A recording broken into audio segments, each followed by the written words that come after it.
Did someone forget to invite Santa to the party? Is Santa going to be a deadbeat and skip out this year? Let's take a look at what is going on and what is going to potentially stop Santa from coming to town. So the markets were down a little bit more today, but ended up only down 0.5% on the Dow, 0.9% on the S&P, 1.5% on the NASDAQ. And, obviously what's going on is the continued sell-off from recession fear. Stocks close lower on a fourth day as recession angst dashes the hopes of a year-end rally. So as I've been talking about in the last few videos, the one thing that's not priced into the markets is a recession, and they're starting to kind of calculate that a little bit. And the other thing that I said was, what's the best way for Wall Street to get their bonuses? If you go back and look at my videos I made, 3-4 weeks ago, coming into the end of the year, the best thing for the analysts and investment managers to make their bonus on Wall Street is to drive the market down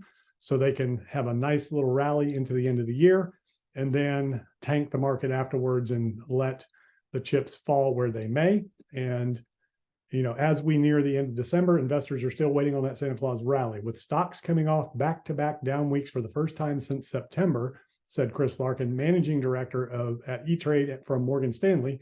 Data showing inflation cooling may have given the market a short-lived boost, but the Fed standing firm with Powell driving home the point that rates could remain elevated for quite a while, likely grounded some investors. So, it's all price action manipulation to set the markets up for a rally. That's what I'm thinking. Of course, that doesn't have to happen. It may not happen, but I think that this is all a setup for the markets to rally here the next few days.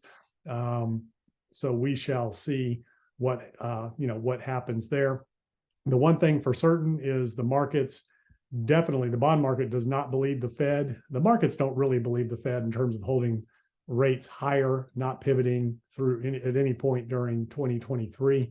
The markets, with the bond market doing what it's been doing and the markets rallying like they were prior to the last couple of weeks, definitely don't think the Fed is going to stand firm throughout the entire year of 2023. There's a lot of speculation that the unemployment rate is going to rise and the Fed is going to have to pivot because of something that happens in the market. So that's one side of the coin. The other side of the coin says we're headed for a deep recession, big layoffs, and the Fed will not be able to do anything because inflation is not going to come down below the Fed funds targeted rate, which is 5.25% right now.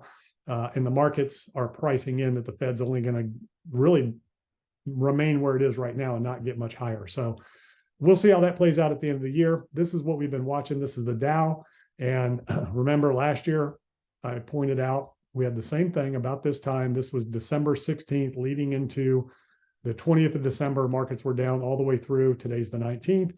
And then the traditional markets rallied 6 to 9%. So kind of like we're seeing a little bit deeper of a dip, but we had a little bit stronger of a bear market rally than typical. This is actually the S&P, I'm sorry. So today's the 19th, tomorrow's the 20th. Last year, the 20th was basically the turnaround. Well, that was the last down day, and then markets turned around after that. So we could have another little flat to down day tomorrow, kind of freaking everybody out, faking everybody out, and then have a nice little rally into the end of the month and the end of the year, kind of maybe something like this, and then it rallies back here and then kind of continues to fall off into 2023 and go ahead and set that new low, something like that. And then this whole thing just kind of continues as the S&P has been rejecting perfectly off that trend line. The other interesting thing about that trend line is that also happens to be the 200-day moving average, now below all moving average, the 50 and the 100, but got above it a little bit, but mainly rejecting off that 200-day moving average. The NASDAQ kind of doing the same thing, below the 100 right now, reclaimed it briefly, but then lost it here, lost it up here. So every time the NASDAQ loses that 100, it goes down to a nice deep nosedive. So we can expect the NASDAQ to kind of do the same thing, maybe kind of continue a little bit tomorrow, then potentially rally back, reject, and then go off into a deeper dive after the first of the year, kind of like the same thing that happened. Let me turn this noise off here. Last year, right here on the 20th, same thing, same price action there. The 16th was a big down day, as the 20th was rally day last year. or that's the 16th, there's the 20th right there. The 20th was the bottom of that, rallied from there. And we just looked at the S&P, and here's the Dow. Same thing on the Dow. There's the 16th, 17th, 18th. The 20th was the bottom, rallied into basically the end of the year and started rolling over, right around December 30th, 31st, right at the end of the year last year. Let's take a look at Bitcoin, and Bitcoin kind of doing the same thing. Let me see. Oh, I got it marked out right here. So Bitcoin doing the same thing. It rose 15%, where traditional markets rose about 6-7%. So that was last year. For Bitcoin on the 18th, there's the 19th, here's the 20th. So the 20th was the last down day, and it was up from there before rolling off into more of a bear market, which is what's to be expected for Bitcoin here, kind of rejecting these upper levels. It's been downhill ever since that 18,380 rejection, and now finding support at 16.3. Let's look at the moving averages here, and below all major moving averages right now. The other thing is, when you look at the weekly, there's your potential death cross of the 50-week and 200-week on Bitcoin. Never seen anything like that before. The 200-week has always been support for Bitcoin, but if we go look at traditional markets, we've seen that in traditional markets, where in the history of the traditional markets, back in 2008 and 9 is the last time we saw the 50 cross the 200. And of course, you see what happened there. Same thing on the NASDAQ. I believe that was the last 50, 200 cross. Yep, 2009. And S&P, same thing. I guess even in the pandemic, the 50 didn't cross over the 200 during that time frame. No. So it was 2009. That was the last time. And before that was 2000. So all traditional markets, that death cross of the 50-week crossing down over the 200-week was 2001 and 2009. Here's something else I want to show you. So something else that we talk about, about diamond hands. Let's look at this on the weekly, buy the dip, all that kind of stuff. I mean, this has just been a huge parabolic move in the markets, really, since the bottom of 2009 because of QE, liquidity, things like that. The thing you always want to keep in mind is, if you bought at the top of 2000, it was basically, the peak was basically April of 2000, and it took until October of 2007 before markets reached previous all-time highs in the S&P. So that's basically 7 years, a little over 7 years, 7.5 years, to get to that point.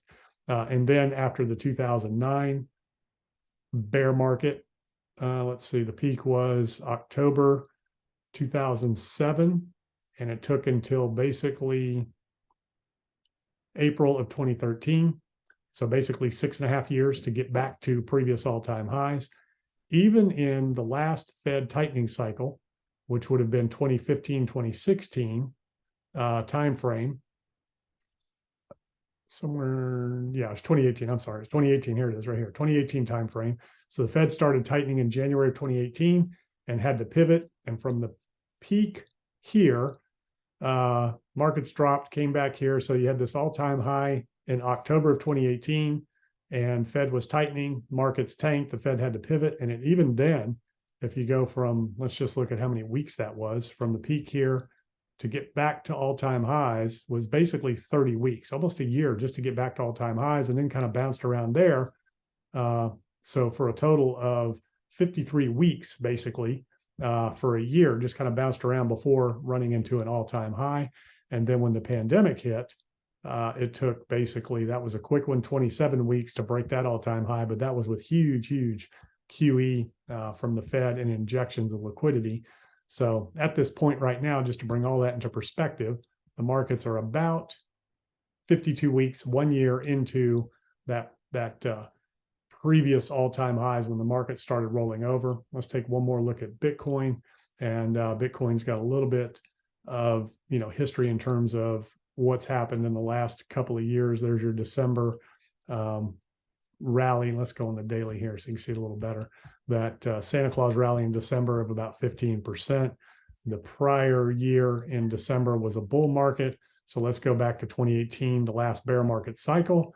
And the time frame that we're in right now kind of marked that bottoming area where the market rallied basically on the 16th of December in 2018 up into the 20th, and then kind of kind of stayed flat, went down, double bottomed in February, and then started its trek back up after that in this, after this little consolidation period, Wyckoff accumulation, whatever you want to call it, into the spring. But this was a macro bull market cycle where that happened.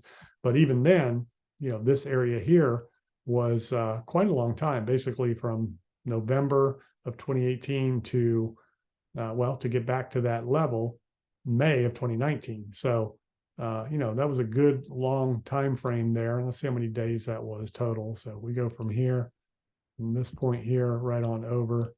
It's about 180 days. That's not too bad of consolidation. So about 6 months of consolidation there, and that little trough before the market went on, but then ultimately rolled back over again in March of 2020, of course, during the pandemic timeframe. So in terms of what would prevent a Santa Claus rally between now and the end of the year, would potentially be something, popping or cracking in the markets. It's unusual. We've already gotten past the Fed meeting, inflation reports, speculation on recession, things like that. So I think the table's just being set for a nice little rally that just kind of catches people off guard and into the end of the year. And then maybe we roll over and go on to break and test new lows, test the previous lows, set new lows on the indices going into next year. And then maybe kind of see where we're at for recession and start to carve out a bottom. So that's kind of what I'm thinking. We may have another flat to down day tomorrow, should rally into the end of the week. And I'm not saying huge market reversal. I mean, obviously last year, what we saw was, 6 to 7%, 8% in traditional markets, 15% for Bitcoin. So that's what happened last year. Is that what's going to happen this year? There's no bets. There's no guarantees. But the probabilities are there that you could get a nice 5, 6, 7% rally in traditional markets, 10 to 15% in Bitcoin. Could be more, could be less, could be nothing at all. It could continue to just roll over, but I don't feel like that's what's going to happen. I feel like the market is setting up to catch people off sides, put a nice little rally in, liquidate all the shorts, and then roll over after the end of the year into next year. Q1 might be an ugly quarter for markets. So that's what I'm looking at right now. I'll see you on the next video.